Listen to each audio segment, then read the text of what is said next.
This year, longtime teacher Deborah Szabo was honored at the Newburyport Literary Festival. A native of New York City, Deborah received her BA in English from Boston University and her master's in education from the Teachers College at Columbia University.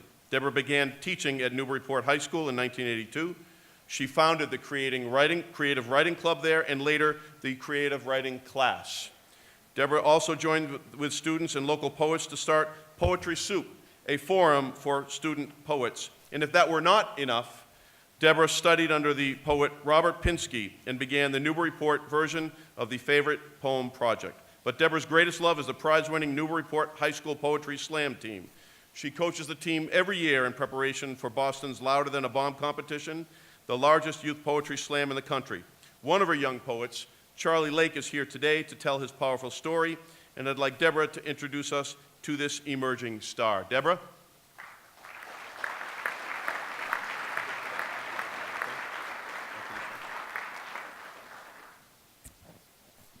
I know teachers are not supposed to have favorites, and I don't really.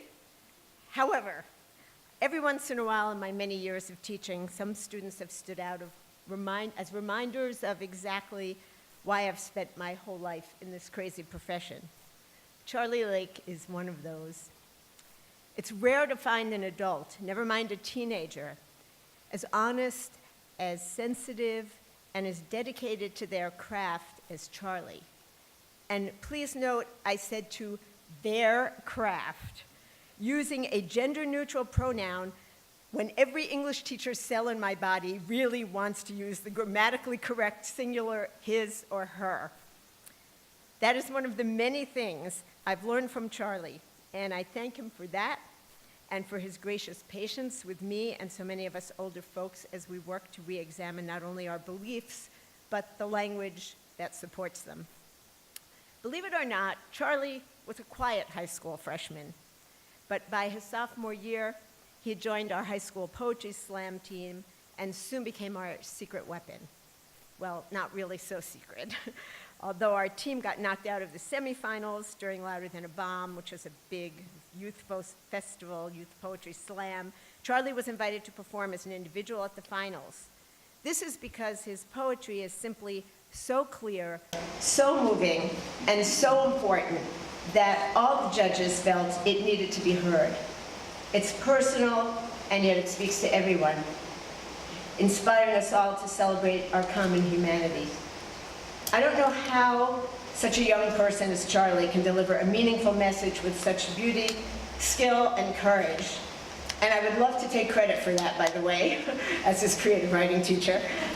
However, everything he's achieved comes from his own self-reflection, hard work, and determination to be a whole and pretty wonderful person who's enriched my life and is about to enrich yours. It's my profound honor to introduce Charlie Lake.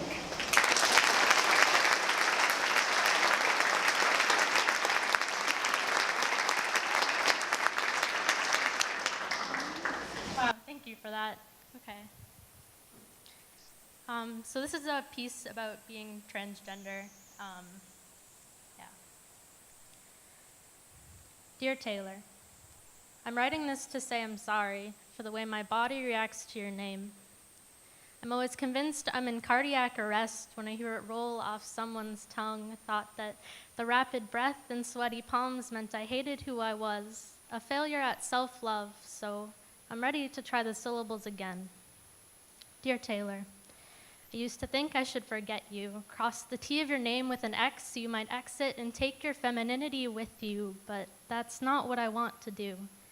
Separating myself is not easy when your body was the first thing I grew into.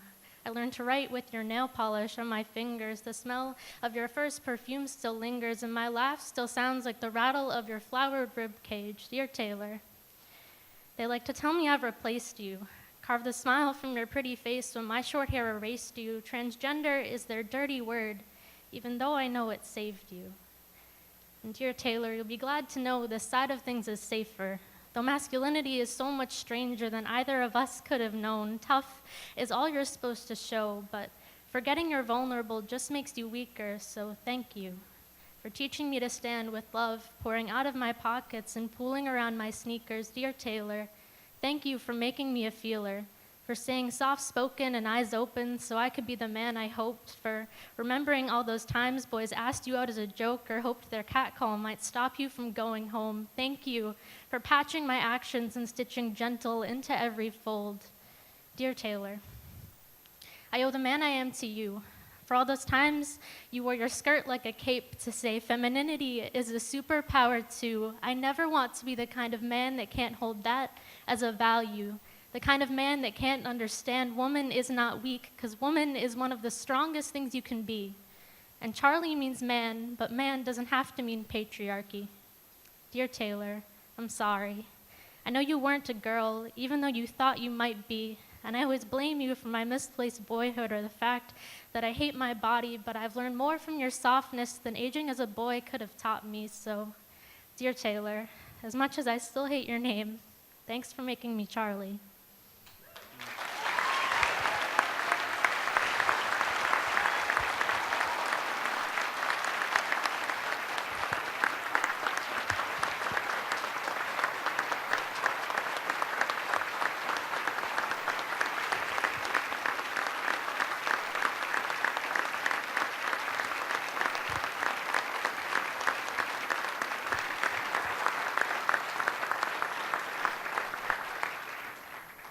Thank you so much. I have a few words to say about that piece, just to help you guys sort of understand where I'm coming from.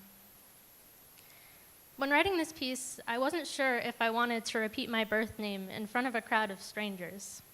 As a transgender person, that represents a part of my life that was very personal and very difficult for me, so thank you in advance for respecting my current identity. As I mentioned in my poem, I tried very hard to forget the time I spent identifying as Taylor. I thought the only way for my masculine identity to be seen as valid was to get rid of any part of me that wasn't manly. This fear of invalidation stemmed from the same anxiety that causes some men to lash out, out of fear that otherwise people might see them as weak, because our society often links being feminine with being powerless. Even though it was hard for me, I'm grateful to have experienced the world the way women do. It's made me realize how differently masculine and feminine people are treated.